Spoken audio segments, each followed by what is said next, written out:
Well, good afternoon. I think we've gotten past the noon hour. We've had a nice lunch and a nice facility, and it's been great hearing from the other cities. There's a common theme, I think, between all four cities, and that is that redevelopment, development, residential diversity, all of those things are similar in all of our cities. I assume it's the same in other cities as well. I see Mayor Hemke is here from New Hope.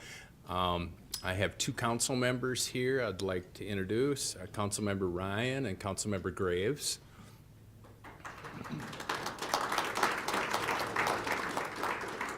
And my right-hand man is here, and I don't know exactly where he's sitting, but it's our city administrator, Kurt Bogany.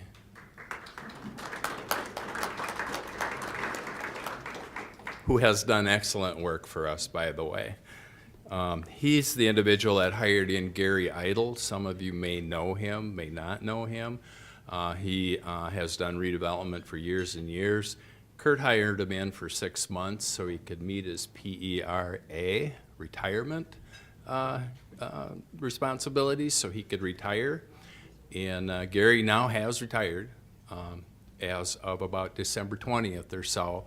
And he was with the City of Brooklyn Center for 10 years.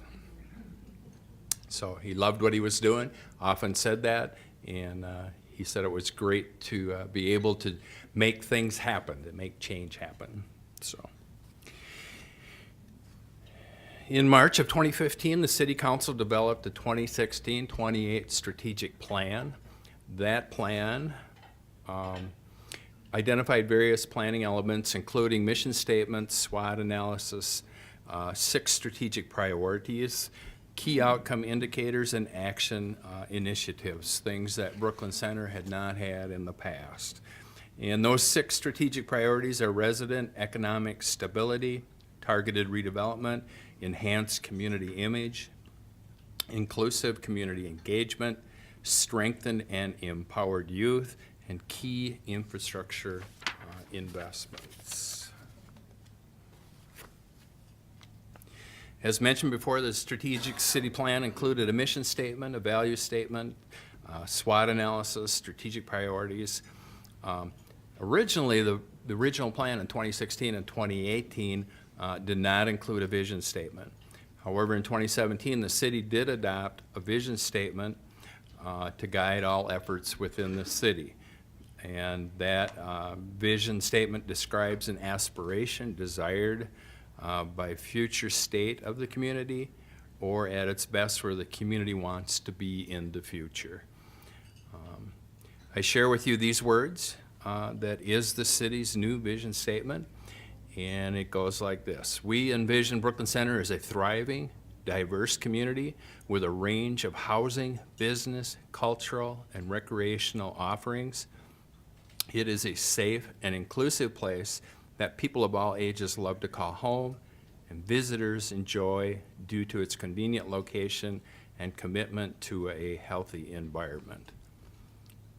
Not as short and sweet and catchy as a lot of other cities are, but it does encompass what we're trying to do. So, earlier, I think you had seen and can see our new city logo at the bottom. That's new this year. I can emphasize with Brooklyn Park and Mayor Lundy in the number of individuals I've talked to about the new logo. And but it's there, it's gone up, and people are pleased with it, and it seems to be working well for us. Resident economic stability. We're looking in Brooklyn Center to bring in jobs, to build and create things that will increase the local economy for our citizens, for our residents, and for our visitors who come to Brooklyn Center. It's a hard task. It means a lot of redevelopment and bringing in jobs where we can.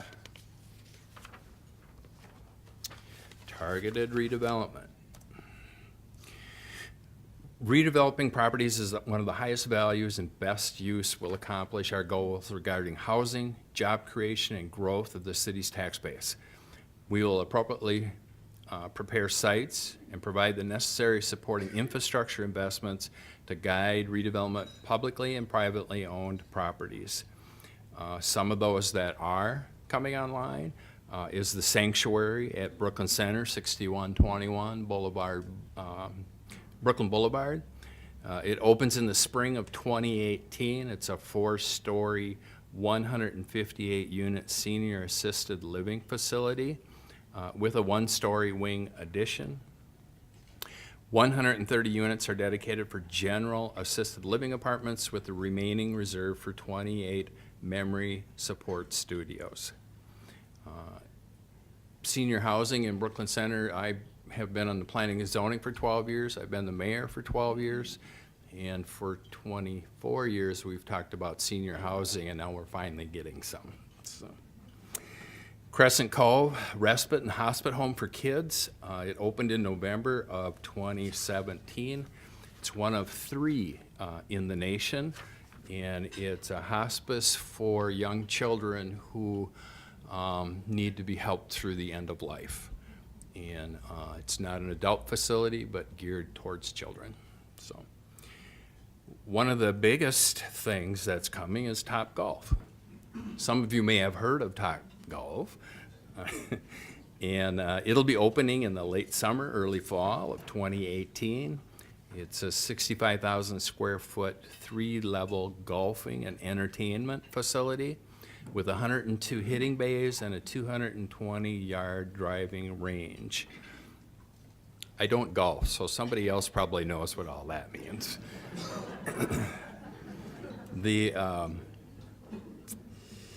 It'll have a 50-table restaurant and lounge, a 3,000 square foot roof terrace, and 3,000 square foot event area. I'm a little ahead, but I want to talk about Bank of America yet. We have a new bank coming in to where Brookdale used to be. It's at the crossings. And Brookdale, and that property, what used to be Brookdale anyway, has enjoyed a very expansive redevelopment, and it's doing very well with the businesses that are coming into that area. Last but not least, I will mention Luther Mazda Mitsubishi dealership. It's anticipated to start construction in 2018. It's relocating an existing Luther Mazda Mitsubishi dealership from Brooklyn Boulevard to 68th Avenue North.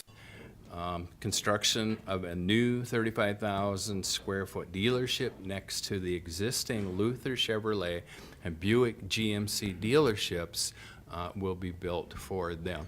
I often talk to them. They were one of the first, and now their biggest taxpayer in Brooklyn Center, but their first business that they brought in has grown now to 7 or 8. And I asked our city manager if we can find land somewhere else so they can move more dealerships in. And they seem to be amenable to that, so we'll try hard. Enhanced community image. You can see on the bottom here we have a new logo. We're also doing things like we've hired a new communications expert. We've hired a couple of those. We've also hired a new director for development and diversity. And we're moving into a new phase in Brooklyn Center where we're looking more at the people rather than the nuts and bolts and getting redevelopment done.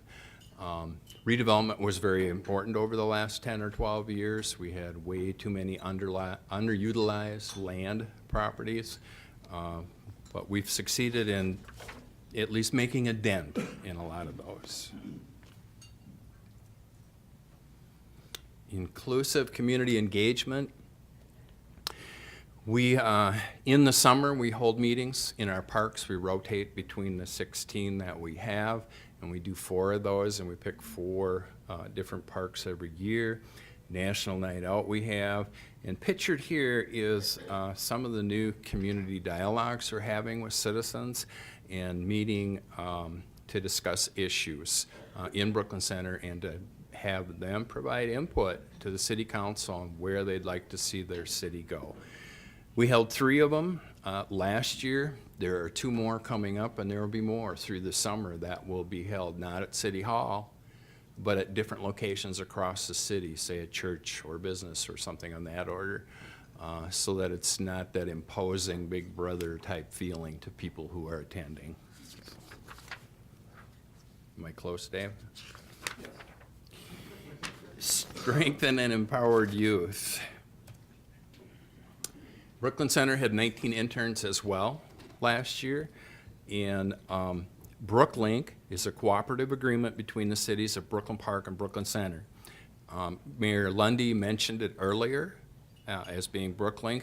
It's an offshoot or a spin-off from the Brooklyn Bridge Alliance for Youth, and that was something we put together, both cities, Hennepin County, the schools, the colleges, and others, to look at youth in the area and what we can do to better train and better make better lives for our youth as they go forward to adults. We have a youth council now that's looking at tobacco policy, and I have to tell you, there's a lot of younger individuals there.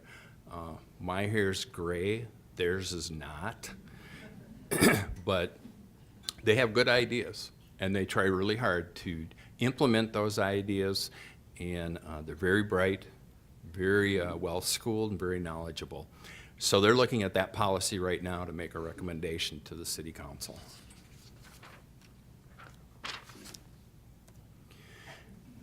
Key infrastructure investments. We now have a fully funded capital improvement plan, something the city had been trying for years to put into place. Well, let me say that differently. Something the city had for years, but couldn't put it in place because we didn't have any funding to do any of the projects. So when we first started out, we identified something like $80 or $100 million of just general maintenance within the city that needed to be done to buildings and infrastructure and all of those things. So now we have converted enough of our revenue streams to have a revenue stream to be able to work on projects on an annual basis. I'm getting the hook, so I'm going to look ahead quick. Oh, I'm almost done. Key infrastructure investments. Oh, actually, I am done. So I want to say in completing that it's been a pleasure to be here today. I thank the organization who has invited me again. I've been to a number of these.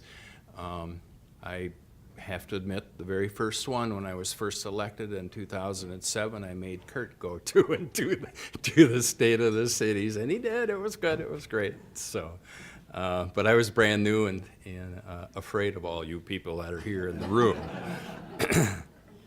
So I want to thank you for inviting me today. Thank you for your time and your attention, and drive safely on the way home.